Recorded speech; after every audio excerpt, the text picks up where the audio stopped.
Kaugnay niyan, bigong makumpleto ang 18 nagpakilalang ex-Marines sa patawag ng National Bureau of Investigation ngayong Huwebes upang siyasatin ang kanilang alegasyon ukol sa mali-maletang kickback.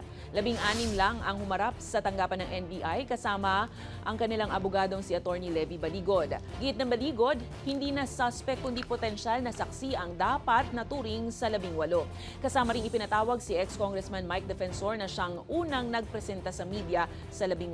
Bagamat tumugon sa patawag, umaalma ang kampo ni Defensor sa hakbang ng NBI. Matatanda ang una nang inulan ng kasong perjury at libel ang mga nabanggit na personalidad ng mga isinasangkot nila sa umano'y mali-maletang kickback.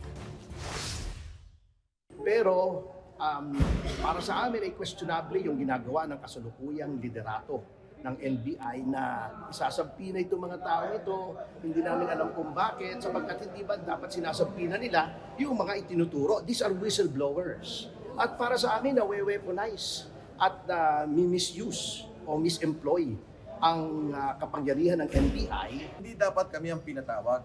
Dapat ang imbestigahan yung mga binigyan ng pera.